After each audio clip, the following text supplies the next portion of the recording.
Superhero video games have not always been that good. Some developers have had good intentions over the years, but the games that they created were generic and basically nothing special and not that much fun to play. Now, in a lot of cases, it's because the companies knew that having the intellectual property of Spider-Man or Batman would mean that the game would sell well regardless of whether it was actually any good. Basically, people will buy it because Batman's in it, so why bother to throw any money at it? We're going to get cash anyway. Bit short-sighted and not very nice for the fans, but that's the way companies think. It's all about the bottom line.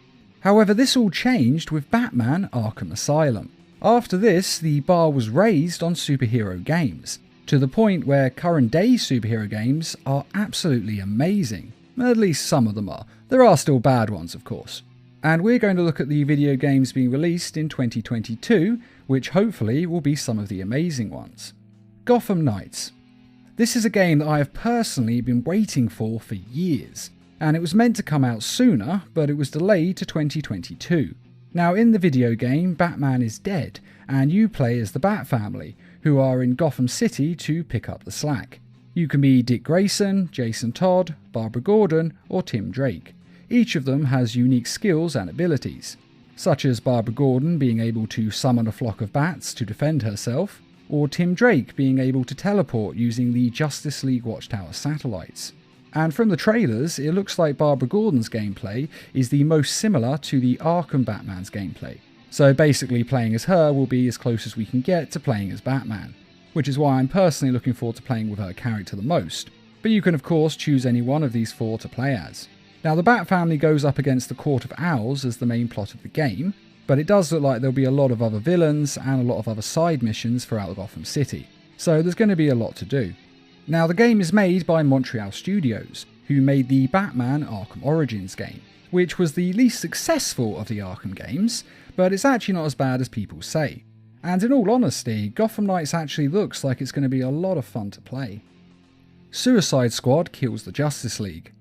Rocksteady Studios, the company behind the Arkham series, are finally releasing their new game, in which you play as the Suicide Squad. And for those who don't know, the Suicide Squad is a band of supervillains. They're basically a bunch of villains who have gone to prison and then had bombs put in their heads, and then they're sent out by the government on secret missions, and if they refuse any orders they're given, then their heads are blown up. Now, you may wonder why they'd go to all that trouble to send villains out, or why they wouldn't just send normal soldiers or spies. And the reason is because these missions are just so risky that barely anyone survives. Hence the name, Suicide Squad. And the playable supervillains in the game are Harley Quinn, Captain Boomerang, Deadshot, and King Shark.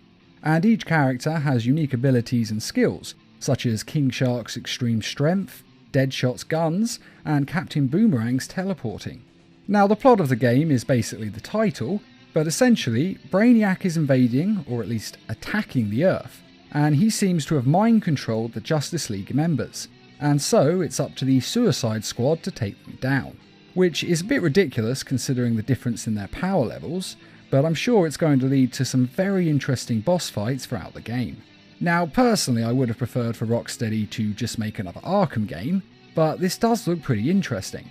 And at the end of the day, who doesn't enjoy a story told from the perspective of the bad guys? They normally have much more interesting character arcs after all.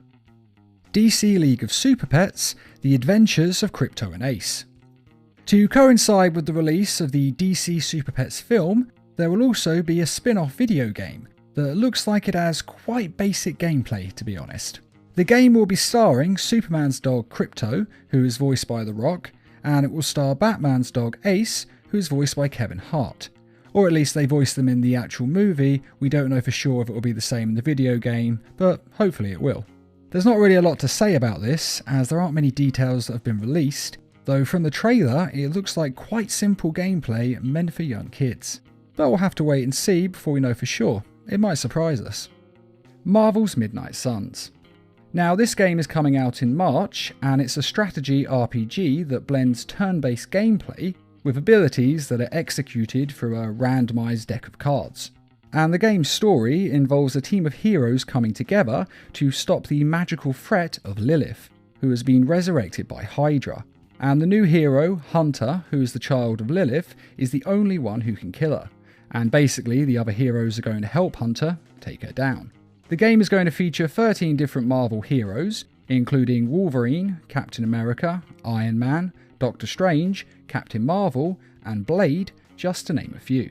And it looks like it's going to be separate from the other Marvel games that are being released, as several have actually been released in 2021 and more are planned to come out in the future. And those are all the superhero games coming out in 2022, or at least all the major ones. Though there are a couple of other games that are going to be coming out later on. We have the next Spider-Man game, which will feature both of the Spider-Men as playable characters, though it's only a one-player game, so you'll only be able to play as one of them at one time. And the basic plot of it seems to be that Venom is going to come to town and chaos ensues. And this game is expected to come out in 2023. And a Wolverine game is also in the lineup. Insomniac Studios are making it, and since they made the Spider-Man games, I actually think that this Wolverine game is going to be worth the wait, as they seem to be able to do superheroes rather well, building the game to suit their superpowers. But we'll have to wait and see.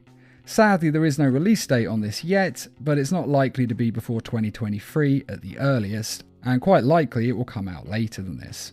And personally, out of all the games coming out in 2022, I'm actually most looking forward to playing Gotham Knights, because hopefully it'll be a lot like the Arkham games, which I love, but it also looks like it could be a lot of fun. And I'm also really happy just to be getting a Bat Family game, because it's been quite a while since we've had a proper one. But which one of these games are you most excited for? Be sure to tell us in the comments, and I'd just like to quickly remind everyone that we have some merchandise available on our store, and to say thanks to all of you who have donated to the Needle Mouse Productions page on Patreon. And as always, thanks for watching, and feel free to subscribe, share, like, and comment.